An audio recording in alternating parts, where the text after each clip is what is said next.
हम सबको पता है कोई चुनावी रैली नहीं है। अपनी दो बहनें हिम्मत से लड़ रही है। अगर बहन हिम्मत से लड़ रही है तो भाई कैसे पीछे रहेगा। और इसलिए हम सब दोनों अपनी जो बहनें हैं, कल्पना जी हैं, सुनीता जी हैं, आप चिंता मत करो। सिर्फ हमें नहीं, पूरा अपना देश हिंदुस्तान आपके साथ में है। देश में जो स्थिति है मैं दोहराना नहीं चाहूंगा। कुछ दिन पहले आशंका थी कि क्या हमारा देश तानाशाही की ओर चल रहा है, लेकिन अब वो आशंका नहीं रही, अब वो सच्चाई है। अगर बीजेपी सरकार को ऐसे लग रहा होगा कि अरविंद जी को अरेस्ट किया, हेमंत जी को अरेस्ट किया तो लोग डर जाएंगे, लेकिन उनको आज तक पता नहीं, उन्होंने अपने देशवासियों को कभी पहचाना नहीं। मेरे भारत का हर कोई डरने वाला नहीं, लड़ने वाला है। और अगर हिम्मत है तो बाकी आपकी सारी एजेंसीज हैं, ईडी, सीबीआई, इनकम टैक्स, जैसे हम इंडिया गठबंधन बनाकर सबके सामने आए हैं। अगर आप में हिम्मत है तो बीजेपी को मैं कहता हूं, चुनौती देता हूं कि बाकी सारी लोगों को छोड़ दो, आप सीधा आपके बैनर पर लगा दो कि बीजेपी के साथ जो 3 साथी पार्टी है वो ईडी, इनकम टैक्स और सीबीआई है। लेकिन अब समय आया है, कितने दिन तक हम उनकी आलोचना करते रहेंगे। अब तो उनका सपना ऐसा है कि 400 पार।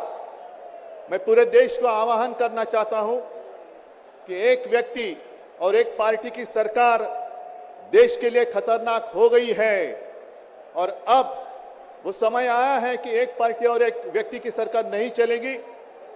पूरे देश को मैं आह्वान करता हूं कि हम सबको अब चाहिए, मजबूत देश चाहिए, और मिलीजुली सरकार हमें लानी ही होगी। देश में जितने सारे प्रांत हैं, जितने सारे राज्य हैं, उनका सम्मान करने वाली सर्वतोमुखी सरकार अगर हम लाते हैं तो ही देश बच सकता है, नहीं तो फिर आपका सवाल है, आपका भविष्य आप किसके हाथ में देना चाहते हो। हम सारे आए हैं चुनाव के प्रचार के लिए नहीं आए हैं, हम प्रजातंत्र की रक्षा के लिए आए हैं। और कैसी सरकार है, अरविंद जी के ऊपर इल्जाम लगा दिया, डाल दिया जेल में। हेमंत जी के ऊपर इल्जाम लगा दिया, डाल दिया जेल में। ये कौन सा तरीका है। इनके पास जितने सारे लोग हैं, मैं आपके सामने आने से पहले कुछ पत्रकारों के साथ वार्तालाप कर रहा था और उन्होंने कहा कि उद्धव जी अब उन्होंने इनको साथ में ले लिया, उनको साथ में ले लिया।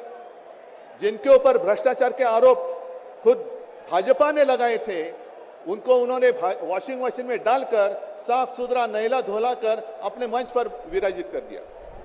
तो आप क्या विश्वास रख सकते हैं।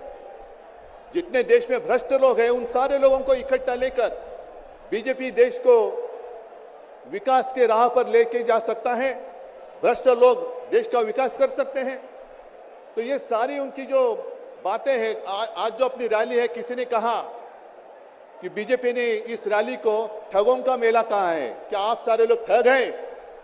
मेरे देश के वासी, मेरे देश प्रेमी लोग क्या ठग हैं। ये तो भ्रष्ट लोग हैं, भ्रष्टाचारी लोग हैं जो भाजपा में है, जुमलेबाज लोग हैं। और मैं ये भी जानता हूं, मुझे याद है कि कुछ दिन पहले उत्तर भारत के सारे किसान दिल्ली आना चाहते थे, नहीं आने दिया। उनके जो रास्ते थे उसमें खिले डाल दिए, उनके ऊपर टीयर गैस छोड़ा, लाठीचार्ज किया। तो मैं पूरे देश के किसानों का आह्वान करता हूं, आप अन्नदाता हो, अन्नदाता देवो भव हमारी संस्कृति है।